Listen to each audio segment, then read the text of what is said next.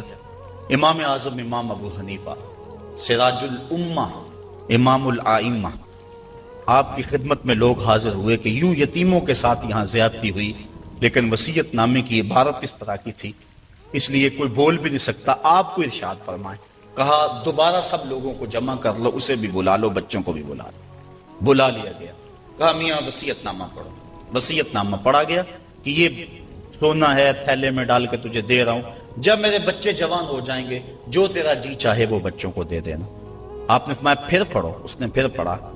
کہا اب تم بتاؤ تمہارا جی سونے کو چاہ رہا ہے یا تھیلے کو چاہ رہا ہے؟ اس نے کہا میں تو سونا رکھنا چاہتا ہوں۔ کہا وصیت نامہ پڑھو، وصیت میں ہے جب بچے جوان ہوں گے جو تیرا جی چاہے وہ بچوں کو دے دے۔ اب تیرا جی تو سونے کو چاہ رہا ہے اور وصیت میں لکھا بھی یہ ہے کہ جو تیرا جی چاہے وہ بچوں کو دے دے، لہٰذا سونا دینا، بچوں کو تھیلا رکھ خود۔ تو امام اعظم نے اس طرح ان یتیموں مدد فرمائی تو کہا لن تنالوا البر حتی تنفقوا مما تحبون، تم اتنی دیر تک نیکی کی حقیقت کو نہیں پہنچ سکتے جب تک اس کو تم اللہ کی راہ میں خیرات نہ کرو جس کو تم خود پسند کرو۔ اللہ مما تحبون، تو انسان اس کو راہ خدا میں خیرات کرے جس کو خود پسند کرتا ہے۔ اور آگے فرمایا وَعَلَمُوا، اور جان لو ان اللہ غنی حمید، اللہ غنی بھی ہے اور سراہا ہوا بھی ہے، اسے تمہارے مالوں کی ضرورت نہیں ہے، وہ ان غریبوں کو خود بھی تو دے سکتا تھا نا، تمہاری ڈیوٹی لگائی کہ تم دینا، وہ خود بھی تو دے سکتا تھا، لیکن یہ تمہاری آزمائش، ان کی آزمائش اور تمہاری آزمائش۔ اب دیکھتے ہیں کون اپنی آزمائش میں پورا نکلتا ہے۔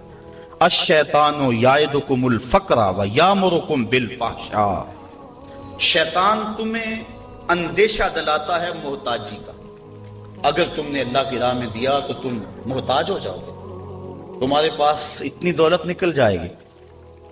وَيَأْمُرُكُمْ بِالْفَحْشَاءِ، اور تمہیں بے حیائی کا حکم دیتا ہے۔ بے حیائی سے یہاں مراد علماء تفسیر فرماتے ہیں بخل ہے، کنجوسی ہے، اور کنجوسی کو بے حیائی اس لیے کہا گیا کہ اس سے بڑی کیا بے حیائی ہوگی کہ غریب نانے شبینہ کو ترستا ہو اور امیر دولت کو سنبھال کے بیٹھ جائے، یہ بے حیائی نہیں ہے تو اور کیا ہے؟ وہ کیا کسی نے کہا تھا گندم امیر شہر کی ہوتی رہی خراب، بچی مگر غریب کی فاقوں سے مر گئی۔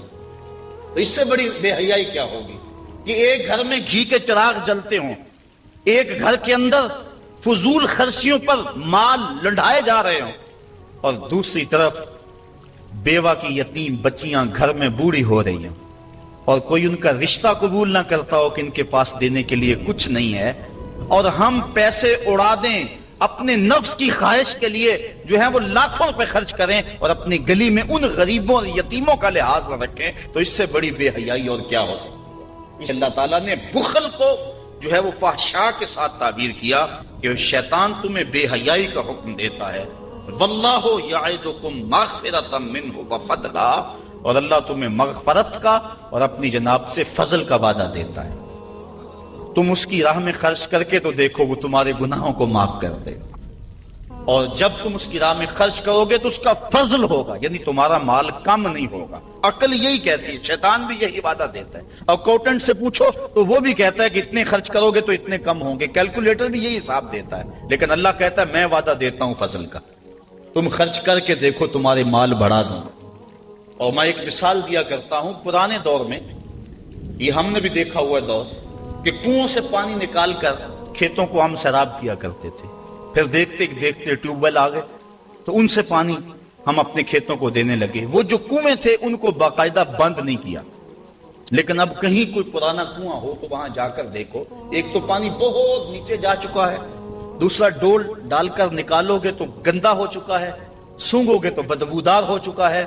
پانی وافر تھا، شفاف تھا، کثیر تھا، پاکیزہ تھا، لیکن اب وہی پانی نیچے بھی چلا گیا، نہ اس کی فراوانی رہی، نہ اس کی تازگی رہی، نہ اس کا وہ شفاف پن رہا۔ کیوں؟ اس لیے کہ جب وہ کنواں اپنا باہر دیتا تھا نیچے سے سوتے پھوٹتے تھے، جتنا لٹاتا تھا اللہ اور دے دیتا تھا، جب اس نے باہر دینا چھوڑ دیا اللہ نے اس کو عطا کرنا چھوڑ دیا۔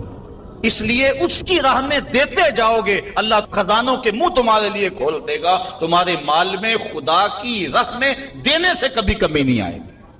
اگر کسی کا مال کم ہوا ہے، کاروبار لوگوں کے دیکھیں ہم نے بڑے بڑے کاروبار اس میں ختم ہو جاتے ہیں، دل کا ایام نداولھا بین الناس، دن پلٹتے رہتے ہیں، آج اور کل کیفیت اور۔ اس کی وجہ یہ نہیں ہے کہ اس نے راہ خدا میں لٹایا تو اس لیے ایسا ہوا، اس کی وجہ اور ہے۔ اس لیے راہ خدا میں جتنا مرضی مال دو گے کم نہیں ہوگا، بلکہ اللہ تعالیٰ وعدہ دیتا ہے کہ تم اس کے راہ میں دو گے تمہارا مال بھی بڑھا دوں گا اور تمہاری بخشش بھی فرما دوں گا۔ اللہ اکبر۔ یؤتی الحکمت من یشاء، یہ ساتھ ہی ذکر تھا مال کے خرچ کرنے کا، یہاں ذکر حکمت کا کر دیا، وہ جسے چاہے حکمت دے دیتا ہے۔ مطلب کیا؟ راہ خدا میں خرچ کرنے کا جذبہ یہ بڑی دانائی کی بات ہے۔ وَمَن يُؤْتَ الْحِكْمَةَ فَقَدْ أُوتِيَ خَيْرًا كَثِيرًا، اور جس کو حکمت دی گئی اس کو بہت ساری بھلائی دی گئی۔ وَمَا يَذَّكَّرُ إِلَّا أُولُو الْأَلْبَابِ، اور نہیں نصیحت پکڑتے مگر عقل والے، بے وقوف نصیحتیں نہیں پکڑتے، عقل والے نصیحتیں پکڑتے ہیں۔ وَمَا أَنفَقْتُم مِّن نَفَقَةٍ أَوْ نَذَرْتُم مِّن نَذْرٍ، اور جو تم خرچ کرو یا کوئی نظر مانو، بے شک اللہ فَإِنَّ اللَّهَ يَعْلَمُ، بے شک اللہ اسے جانتا ہے۔ وَمَا لِلظَّالِمِينَ مِنْ أَنصَارٍ، اور ظالموں کا کوئی مددگار نہیں ہے۔ إِن تُبْدُوا الصَّدَقَاتِ فَنِعِمَّا هِيَ، اگر تم صدقے ظاہر کرو تو اللہ اسے جانتا ہے۔ فَنِعِمَّا هِيَ، تو وہ تمہارے لیے بہتر ہے۔ وَإِن تُخْفُوهَا، اگر تم انہیں چھپا لو۔ وَتُؤْتُوهَا الْفُقَرَاءَ، اور غریبوں کو فقراء کو دو۔ فَهُوَ خَيْرٌ لَكُمْ، تو وہ بھی تمہارے لیے بہتر ہے۔ صل على سيدنا ومولانا محمد، اللهم صل على سيدنا ومولانا محمد۔ اللہ کے شیر ہے در کرار پر درود، اللہ کے شیر ہے در کرار پر درود، کے شیر غدر کرار پر درود، حضرت حسن حسین کے کردار پر درود۔ اللہم صل علی سیدنا و مولانا محمد، وعلی سیدنا علی و سیدتنا فاطمہ و سیدتنا زینب و سیدنا حسن و سیدنا حسین، وعلی آلہ و صحبہ و بارک وسلم۔ زینب کی بارگاہ میں، زینب کی بارگاہ میں، زینب کی بارگاہ میں، زینب کی بارگاہ میں سلام نیاز ہے، زینب کی بارگاہ میں سلام نیاز ہے، جو مرتضیٰ کی لاڈلی زہرا کا ناز ہے۔ اللہم صل علی سیدنا و مولانا محمد، وعلی سیدنا علی و سیدتنا فاطمہ و سیدتنا زینب و سیدنا حسن و سیدنا حسین، زینب کی بارگاہ میں سلام نیاز ہے، زینب کی بارگاہ میں سلام نیاز ہے، زینب کی بارگاہ میں سلام نیاز ہے، زینب کی بارگاہ میں سلام نیاز ہے، جو مرتضیٰ کی لاڈلی زہرا کا ناز ہے۔ اللہم صل علی سیدنا و مولانا محمد۔